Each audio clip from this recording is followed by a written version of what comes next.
Close friend Satyendra గారు, ఆయన గురించి నాకు చాలామంది తెలియదు, నాకు తెలియదు, బట్ తెలుసుకోవాలని ఇంట్రెస్ట్ కొద్దిగా అడుగుతున్నాను. ఏంటి ఆయన మీ రిలేషన్, ఎలాంటి relation? Satyendra is almost like a teacher. ఒక అంటే టీచర్ అనే వర్డ్ నాకు ఇష్టం ఉండదు, but I would say that Satyendra నాకు కలవకపోతే నా లైఫ్లో ఏదో నాలో ఒక డిఫరెన్స్ ఉండేది. ఏం డిఫరెన్స్ అనేది కూడా నాకు తెలియదు. అంటే నేను అలాంటి కాబట్టి నేను అతన్ని కనెక్ట్ అయ్యానా, లేకపోతే అతను నా లైఫ్లో వచ్చిన వల్ల నేను ఇలా అయ్యానా అనేది ఇట్స్ ఎ వెరీ ఉన్నీస్ బీస్ కైండ్ ఆఫ్ ఏ థింగ్ అది. ఎందుకంటే ఇప్పుడు నాకు సత్యేంద్ర కాలేజీలో చెప్పింది ఒక్కొక్కసారి 30 ఏళ్ళ తర్వాత గుర్తొస్తుంది ఇప్పుడు మళ్ళీ అని ఇప్పుడు అర్థం అవుతుంది కదా. అది చెప్పింది అప్పుడు నాకు గుర్తుండిపోయింది, కానీ ఐ డెంట్ అండర్స్టాండ్. సడన్గా నాకు ఇప్పుడు వెలుగుతుంది బల్బ్. ఓకే, యూనో, అంటే is the most intelligent man ever met in my life. నేను మెట్ అంటే ఐఎమ్ ఇంక్లూడింగ్ నేను చదివిన పుస్తకాలు కానీ నేను విన్న వ్యక్తుల గురించి వాళ్ళందరికన్నా is a superior person, you know. So తను మాట్లాడే లాజిక్, తనకున్న రేషనల్ థింకింగ్, తనకున్న నాలెడ్జ్, ఇంక్లూడింగ్ సినిమా, అలాంటి మనిషిని నేను ఎప్పుడు చూడలేదు. సో ఆటోమేటిక్గా నేను నేను అసలు ఎవరికి ఇంటిమిడేట్ అవ్వను. I always intimidate people. But Satyendra దగ్గర నాకు ఒక ఇది ఉండేది, అంటే ఒక ఆల్మోస్ట్ ఒక ప్రెషర్ ఫీల్ అవ్వండి. అంటే తను ఇంప్రెస్ చేయాలి, లేకపోతే నేనంటే తను ఏమన్నా అనుకుంటాడా అంటే నన్ను ఎదవనుకుంటాడా ఇలా చెప్తే అని, అంటే కంటిన్యూస్గా తన ఎండార్స్మెంట్ కోసం ట్రై చేసేవాడిని. తనతో ఉన్న పరిచయం ఉన్నాను. అప్పుడు అంత ఇంటిమిడేషను నా లైఫ్లో ఎప్పుడు ఎవరితో ఫీల్ అవ్వలేను. ఇప్పటికీ టచ్లో ఉంటారా మీరు? Very rare. ఎక్కడండి ఇప్పుడు ఆయన ఉండేది? ఇక్కడ ఆయన ఇప్పుడు విజయవాడలో ఈజ్ ఇంజనీరింగ్ కాలేజ్లో ప్రొఫెసర్. అది అంతా మీకు ఇంపాక్ట్ క్రియేట్ చేసిన రిలేషన్లో మీకు గుర్తున్న ఇన్సిడెంట్స్ చెప్పండి. ఏదైనా మీకు ఆయనకు మధ్య జరిగింది అంత ఇంపాక్ట్ క్రియేట్ చేసి, అంటే రామ్ గోపాల్ వర్మ గారికి ఇంపాక్ట్ వచ్చిందంటే అది మామూలు విషయం కాదుగా, అదేంటి అని?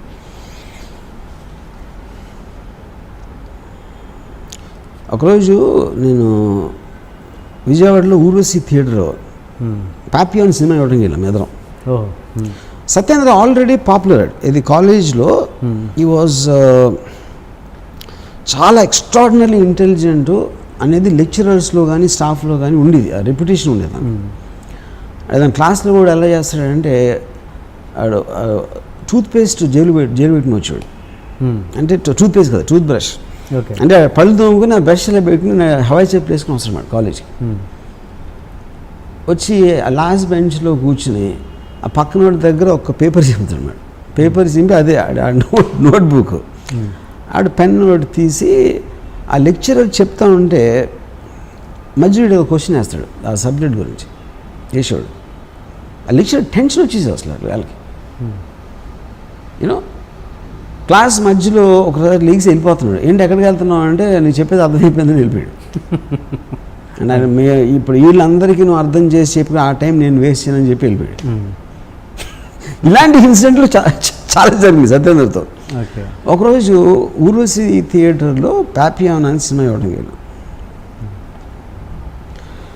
అంటే ఈ ఇంటర్వెల్లో ప్రిన్సిపల్ గారు వచ్చారు, కాలేజ్ ప్రిన్సిపల్.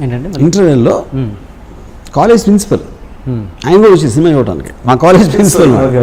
అప్పుడు మా ఎగ్జామ్స్ జరుగుతున్నాయి. ఏంటి ఎగ్జామ్స్ పెట్టుకుని ఏంటి ఎక్కడ ఎలా వచ్చారో అని అడిగారు. అంటే అది సత్యేంద్ర తెలుసు ఆయనకి, because of his reputation and all that. And Satyendra side కాలేజ్లో మీ కాలేజ్ చదువులు కన్నా దీంట్లో నేర్చుకోవాల్సింది ఎక్కువ నేను 7వ వస్తున్నా. నాకేం అనిపించలేదే అంత ఇందులో అన్నారు. మీకు అనిపించిందేదో నాకు అనిపించింది. సో ఆ కనిపించింది మీకు ఏదో కనిపించినప్పుడు 7 సార్లు చూడాల్సిన అవసరం ఏంటన్న నా principle. Why do fuck your wife everyday అన్నాడు. So the point is, and you will say it with such intensity, మీకు ఇంటిమిడేట్ అయిపోతుంది. You won't even take it as an offense. You know, అంటే ఈడు సత్యేంద్ర టైంలో నాకు తెలిసి ఒక 20 years ఉంటాడు ఏజ్, మేబీ 19. అండ్ మా ప్రిన్సిపల్ గారికి ఒక 50 ఏళ్ళు ఉంటాయి. ఇంకొక స్టూడెంట్ నేను తెలియదు ఆయనకి, మా ప్రిన్సిపల్ గారికి. నేనేదో సత్యేంద్ర ఫ్రెండ్ పక్కన I'm just anger on, why do fuck your wife every day అని అడిగి చూస్తున్నాను మహా. ఆయన అలా వెళ్ళిపోయారు తిరిగి. సీరియస్ తర్వాత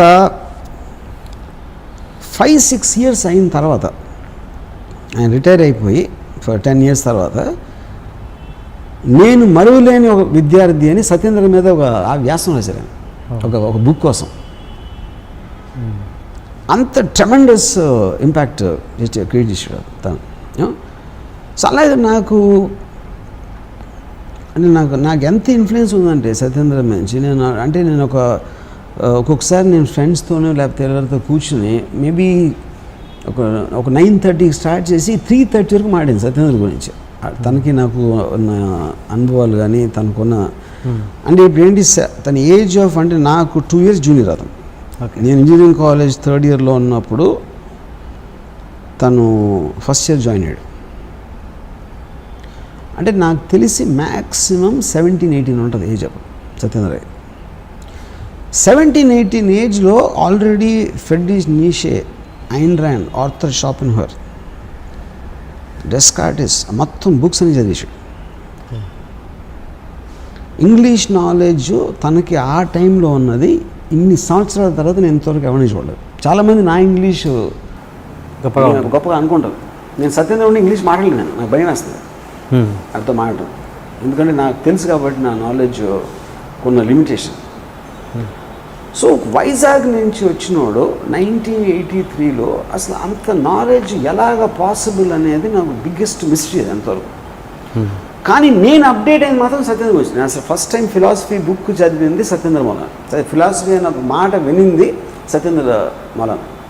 ఓకే. ఈ క్రాస్ క్వశ్చనింగ్ లేకపోతే అనలిటికల్ వే ఆఫ్ థింకింగ్ అనేది ఫస్ట్ నాకు అర్థమైంది Satyendra Maulana. So that impact is tremendously there on. అంత ఇంపాక్ట్ ఇచ్చిన మనిషికి మళ్ళీ మీరు ఎందుకు టచ్లో ఉండరు? సో తన వలన basically he's a guy who doesn't want to become anything in life. అంటే తనకున్న ఒక I would know how to say that. అంటే ఇప్పుడు నాకు తను చెప్పాడు ఒకసారి, యువర్ ఎబిలిటీ అంటే ఇక్కడ నేను చాలా డబ్బును అయిపోవాలి, చాలా పేరు సంపాదించేది, లేకపోతే పెద్ద డైరెక్టర్ అయిపోవాలి, లేకపోతే బిజినెస్ మ్యాన్ అయిపోవాలి. ఇలాంటిది ఏది మీకు ఒక అంబిషన్ అనేది లేదనుకోండి, మీకు ఎంత ఇంటెలిజెన్స్ ఎక్కడ ఉన్నా you will just be by yourself. That is what Satyendra is. తనకి అంబిషన్ లేదు. అంటే మనం ఏంటంటే అంబిషన్ తోటి మనం సక్సెస్ మెజర్ చేస్తాం. మీరు ఏం అవ్వాలనుకుంటున్నారు, మీ క్లారిటీ ఉన్నప్పుడు మీరు ఎంత ఎదిగారనే దాని మీద మీ మెజర్మెంట్ ఉంటుంది. ఏం అవ్వాలనుకుంటున్నారు అనే మీ ఇంటెన్షన్ లేనప్పుడు he probably is very happy just reading a book or writing a book. You know. Okay. మీరు ఇంత మీ గురించి తన గురించి మీరు ఇంత గొప్పగా అనుకుంటున్నారన్న విషయం తనకి రీచ్ అయిందండి? తను పట్టించుకోండి. తను I don't know, I'm sure he knows. ఎందుకంటే నేను తన గురించి ఒక నా ఇష్టం బుక్లో ఒక ఆర్టికల్ రాయటం జరిగింది. అండ్ చాలాసార్లు ఇంటర్వ్యూలు కూడా చెప్తాను సత్యేంద్ర నా మీద ఉన్న సత్యేంద్ర ఇన్ఫ్లుయెన్స్ గురించి. అంటే ఈ నోస్ ఇట్ లైక్ ఇన్ఫర్మేషన్ ఎంత నేను ఫీల్ అవ్వదు. ఎందుకంటే తను అబ్సల్యూట్లీ ఎమోషన్స్కి అసలు ఈజ్ బియాండ్ ఎమోషన్స్. రాముకి నేను చాలా ఇష్టం, నేనంటే చాలా గౌరవం, అట్లాంటి స్టూపిడిటీస్ తనకి you won't react to that. ఒక ఇన్ఫర్మేషన్ లాగా ఎవడో రాము నా క్లాస్మేట్, అప్పుడు మేము ఇద్దరం కలిసి ఉండేవాడు, అది ఫీల్ అవుతున్నాడు ఒక ఇన్ఫర్మేషన్ లాగా ఉంటుంది. కానీ ఇప్పుడు నేను ఆలోచించినంత, నేను మాట్లాడినంత సత్యేంద్ర నా గురించి దాంట్లో 1% కూడా మాట్లాడే అది మాత్రం ఐఎమ్ వెరీ షూర్. ఎందుకంటే I'm a topic of no interest ఆయనకి. అలాగే మీరు ఇప్పుడు మీకు అదే వచ్చిందిగా, ఇది మీ ఆ ఇంపాక్ట్ మీ మీద కూడా అదే పడిందిగా. ఇప్పుడు మీరు అన్నట్టు ఎలాగా మీరన్న పర్సన్స్ వాళ్ళు నాకు గుర్తులేరు అన్నారుగా, అలాగే అది ఆబ్వియస్లీ కదా. అదే ఇప్పుడు నాకు నేను తన మీద ఇంపాక్ట్ క్రియేట్ చేయాలి, అందుకని నేను గుర్తున్నాను దాన్ని. అదే బట్ తను చేసాడు కాబట్టి నాకు ఉంటాడు. That simple that. తన గురించి అంటే నాకు తెలియదు, తను ఏంటంటే ఫ్యామిలీ పర్సనా, ఇప్పుడు ఏంటి పెళ్లి చేసుకోలేదు. ఇంత మీరంత ఇంపార్టెన్స్ ఇచ్చే సత్యేంద్ర గారు ఆయన మీ గురించి ఏమనుకుని ఉంటారు బహుశా? మెయిన్ పాయింట్ ఏంటంటే ఇప్పుడు ఎప్పుడైనా మీరు ఒక వ్యక్తికి ఇంపార్టెన్స్ ఇచ్చేదానికి ముఖ్య కారణం ఆ వ్యక్తి మీ మీద క్రియేట్ చేసిన ఒక ఇంపాక్ట్. దాని మూలాన మీరు గుర్తుండిపోతారు, ఒక మనిషి గుర్తుండిపోతారు మీకు. సత్యేంద్ర నా మీద చేశాడు కానీ నేను సత్యేంద్ర మీద చేయలే. సత్యేంద్ర నా గురించి గొప్పగా చెప్పడానికి నేను చెప్పిన ఒక తెలివైన మాట, లేకపోతే ఒక బుక్, లేకపోతే వాడికి ఒక బతికే లైఫ్ స్టైల్ గురించి ఎక్స్ప్లెయిన్ చేయడానికి నేను ఎప్పుడు చేయలేదు, నేను విన్నా. అది ఎలా ఉంటుందంటే ఇప్పుడు అందుకని సత్యేంద్రకి నేను ఇప్పుడేంటి రామ్ గోపాల్ వర్మ అనే మనిషి సత్యేంద్ర కన్నా పబ్లిక్ పర్సెప్షన్లో ఎక్కువ పాపులర్ కాబట్టి సత్యేంద్ర ఎందుకు పట్టించుకోవడం మీకు అనిపిస్తుంది. కానీ సత్యేంద్ర నా పాపులారిటీని పట్టించుకోడు, ఎవరి పాపులారిటీని పట్టించుకోడతాను. సో అప్పుడు ఇందాక ఒక సందర్భంలో నేను చెప్పాను కదా, వినోద్ బాలా నాకు గుర్తులేదు అని చెప్పాను కదా. వినోద్ బాలాకి నాకు ఎంత దూరం ఉంటుందో నాకు సత్యేంద్రకి అంతే ఉంటుంది. Okay okay okay. నేను ఒక డైరెక్టర్గా ఒక పర్టికులర్ ఒక ట్రెండ్ సెట్టింగ్ ఫిలిం అది అయ్యింది. శివ ఫ్లాప్ అయి ఉండొచ్చు కదా, శివ ఫ్లాప్ అయ్యి ఉంటే వినోద్ బాలాకి ఎంత గుర్తుండి ఉంటుంది అనేది అది క్వశ్చనబుల్ థింగ్. అది ఏదో ఒక ఎక్స్పీరియన్స్ లాగా అయిపోయేది.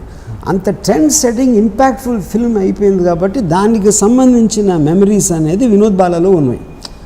కానీ నాకు నా 25 జర్నీలో సినిమాలు బ్యాడ్ గుడ్ అన్నీ రకరకాల వ్యక్తులు కలవటం, బాంబే వచ్చి ఉండిపోవడం, ఇంతమందిని ఇక్కడ నేను బాల్ ఠాక్రే దగ్గర నుంచి, సుబ్రత రాయ్ దగ్గర నుంచి, అమితాబ్ ఇలాంటి వాళ్ళు అందరితో నేను కూర్చున్న తర్వాత ఎప్పుడో ఎక్కడో జరిగిన ఒక ఎక్స్పీరియన్స్లో కలిసిన మనిషిని నాకు గుర్తున్నాను. ఎందుకంటే నాకు వేరే ఇంపాక్ట్ఫుల్ విషయాలు చాలా ఉన్నాయి తర్వాత.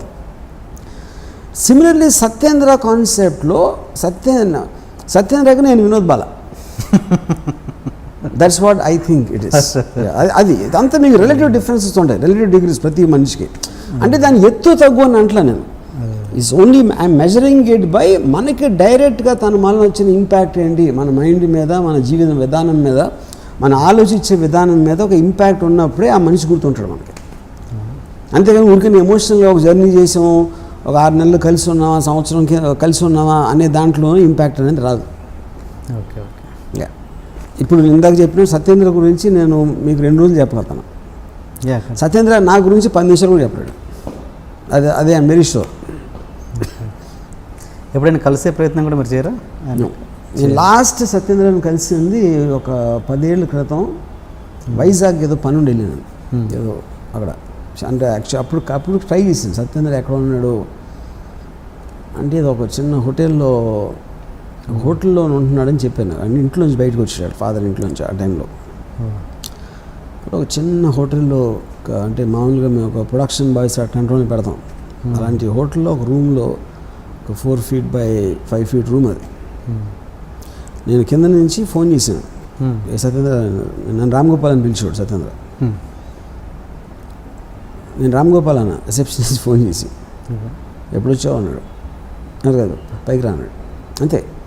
నువ్వా ఎప్పుడు వచ్చావు అంటే మనం అది ఎక్స్పెక్ట్ చేస్తాం కదా, పైకి రా అంతే. పైకి వెళ్ళి తలుపు తీసాడు, లోపలికి వెళ్ళి కూర్చున్నాను. అంతా ఈ సెల్ బయాలజీ ఏవో పుస్తకాలు ఉన్నాయి అక్కడ. అది చేసిందేమో ఇంజనీరింగ్. కూర్చున్నాడు.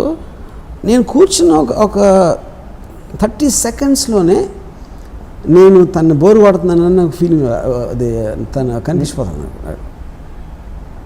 అంటే తనకు అప్పుడున్న మైండ్ స్టేట్లో నేను ఒక ఇరిటెంట్ లాగా వచ్చాను. అంటే తను ఏదో ఒక దాంట్లో ఉన్నాడు. మనకి చాలాసార్లు మనకు ఒక ఇంట్రెస్టింగ్ పని జరుగుతున్నప్పుడు, ఇంట్రెస్టింగ్ థింగ్ ఆలోచిస్తే ఎక్స్పీరియన్స్ అవుతున్నప్పుడు మనకు అంతగా ఇంట్రెస్ట్ లేని ఒక మనిషి కానీ ఒక పరిస్థితి కానీ వచ్చిందంటే మీకు ఒక ఇది వస్తుంది చూడండి, ఒక బోర్డమ్ కానీ, ఎప్పుడు వెళ్తాడా, ఎప్పుడు అయిపోతుందా అనిపిస్తుంది కదా. అది నాకు తను ఫీల్ అవుతుందని నాకు అనిపించింది, అది తెలిసిపోయింది నాకు. అందుకని జస్ట్ ఒక 2 నిమిషాలు కూర్చుని నేను వచ్చాను. మీ నెంబర్ కూడా అడగలేదు? నెంబర్ ఉంది తను అప్పుడప్పుడు. దాని తర్వాత just once in 6 months 8 months ఒక మెసేజ్ చేస్తాడు, ఏదో ఒక దాని మీద తను రాసే ఒక బుక్ గురించి. అది నాకే స్పెషల్గా చేస్తాడని కూడా నేను అనుకోను. Maybe shares it with some people. అంటే నాట్ దట్ ఈ డజంట్ హ్యావ్ ఫ్రెండ్స్. నాకు తెలిసి సత్యేంద్రకి ఫ్రెండ్స్ అనేది లేరు, రిలేటివ్స్ ఉండరు.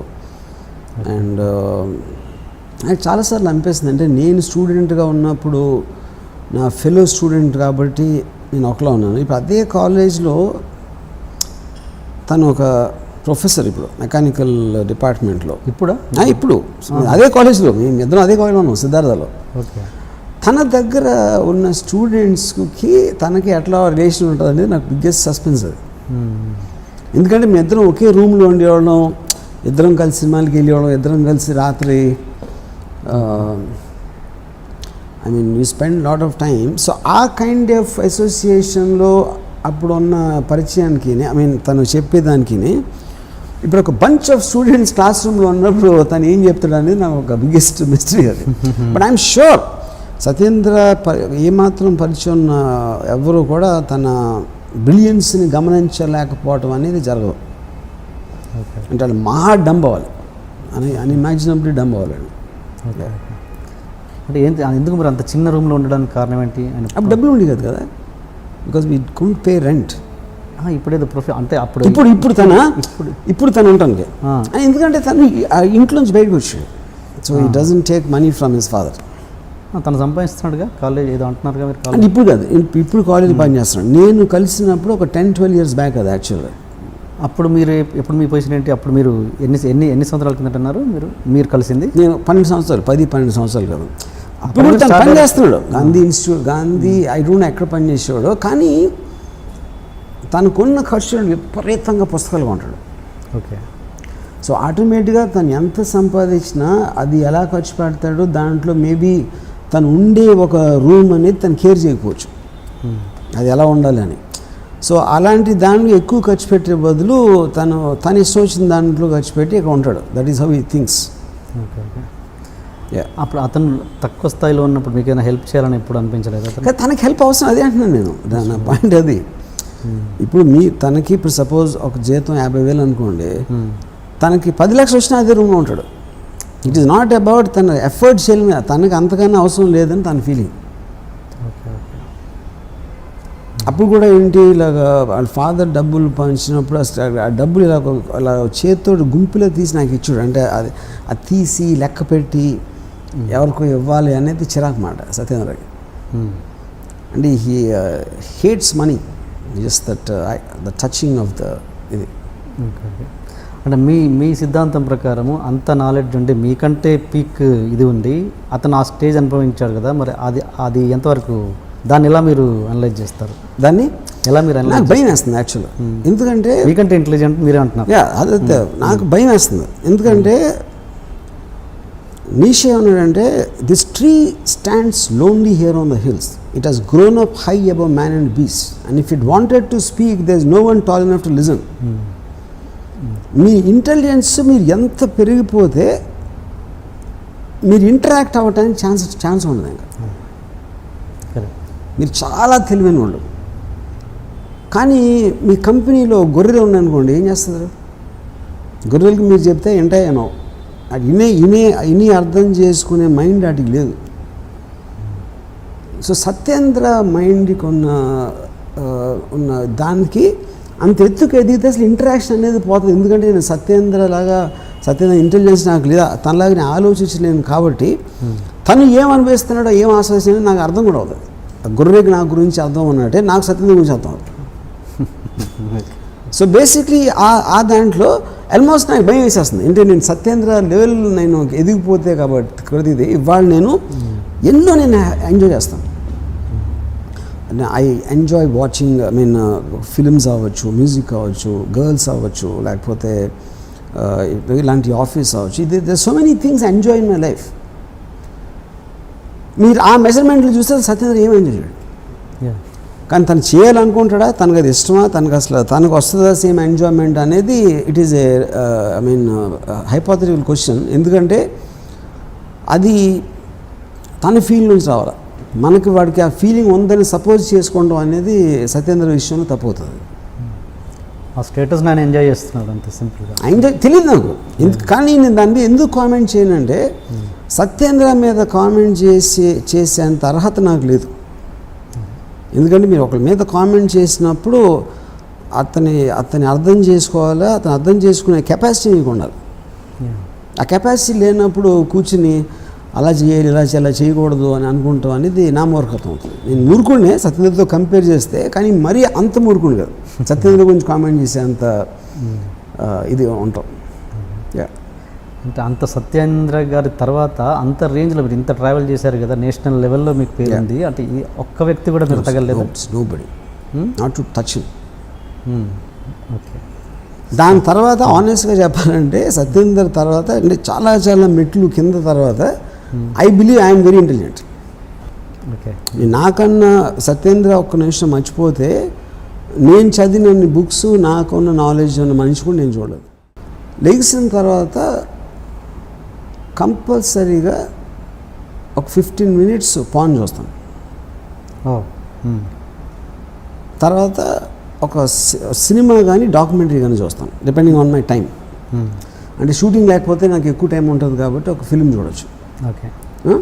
మీరు అన్నది పవన్ వీడియో చూస్తాను. Pawan video, okay right. Pawan video